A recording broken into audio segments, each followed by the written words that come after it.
Republican Congressman Wesley Hunt absolutely smacks down a crazy leftist lady, metaphorically, okay? But let's not get excited here.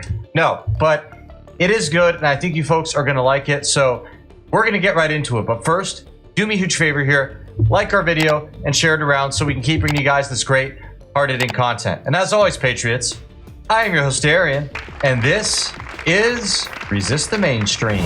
President Trump has a long and documented history of attacking the judiciary simply for following the law. He once suggested that a judge who granted class certification in a fraud case against Trump University could not be impartial because the judge was of Mexican descent. He called other judges, quote, crooked, corrupt, and evil. And most recently, he refused to comply with judicial orders, blocking the implementation of his unlawful funding freeze. My colleagues on the other side have unfortunately endorsed this behavior, and now they propose legislation that would further empower President Trump to evade accountability in the courts. In May of 2024, Donald Trump was found guilty of 34 felony charges under New York state law for falsifying business records to conceal hush money payments made to Stormy Daniels.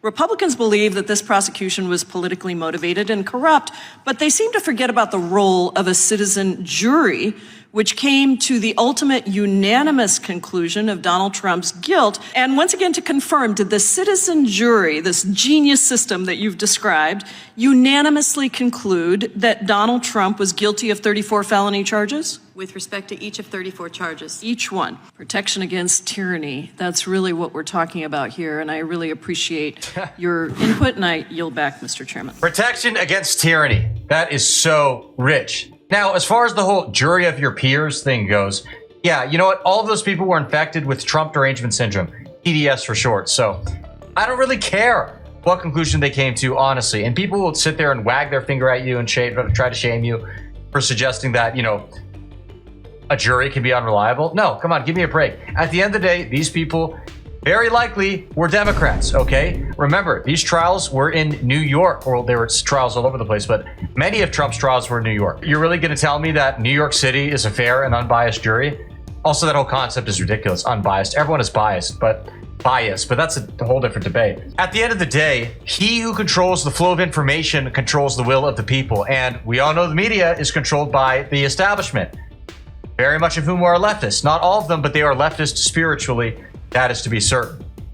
And it's not just New York. You have this problem in so-called red states as well. We'll get more into that a little bit later. I recognize the gentleman from Texas for 5 minutes.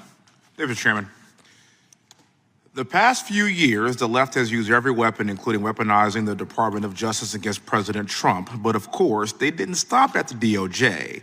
The left used state and local prosecutors to do their biddings as well. Do you remember the so-called hush money case in New York? This is the case that was led by Matthew Colangelo, the former number 3 at the DOJ. That's right. A high-ranking DOJ official left his job to work for a local DA's office. That's pretty ridiculous and does not pass a smell test to anybody that's competent. And of course, there's the so-called RICO case in Georgia, as if this guy was Al Capone. Thanks, Fannie. And then there's Tish James. She ran solely on prosecuting Donald Trump. Now, isn't her main job to protect New Yorkers? She was clearly distracted. And you cannot tell me that these cases were not politically motivated. And if President Trump were not running for president again, none of this would have happened, period. None of this would have happened. What people have got to understand is that this is really, really good for fundraising for Democrats. But I'm going to say the quiet part out loud here. They want their veneer of legitimacy. You may have forgotten this, but again, they threw everything at President Trump. They impeached him twice. They tried to remove his name from the state presidential ballots. They laser-focused Lady Justice to eliminate the competition. And how do you survive this? Because he is clearly not like the average person. He is a political force of nature. You hear these Democrats screech about democracy all the time, yet you know, they try to convict a president so they can throw him in jail or take him off the ballot, or some say try to take his life, right? You know, I'm not going to drop any opinion on that, but there is an argument to be made by some people for that. It's ridiculous. You know, I just can't stand it. And Wesley Hunt is dead on with the veneer of justice comments. It's totally true. Just look at how much the Democrats took it and ran with it when Trump got convicted as a felon. Oh, this convicted felon. People are supporting convicted felon for president. Convicted felon in the White House. Oh, it's so evil. They'd go to their socialist European friends and say, can you believe that half of the people in my country are trying to put a convicted felon in office? It's so horrible. Yeah, felony that you guys made up, all right? You know, wake me up when we get felony charges, convictions rather, for Obama, Biden, Bush. All right, yeah, I don't like Bush either. It's not just Democrats, all right? A lot of Republicans are dirty too. It's such a joke. Like, come on. What happened over the course of the past 4 years to President Trump should shock everyone in this country. Because one thing he would always say on the campaign trail was this: if he could do it to me, they could do it to you. I'm just standing in their way. This is repulsive behavior that we saw from the left to prevent a man from becoming the president of the free world. And guess what happened? We, the people, saw right through the and we still made him our 47th president. Thank God for the resolve of the American people. Mr. Epstein, I have a question for you, sir.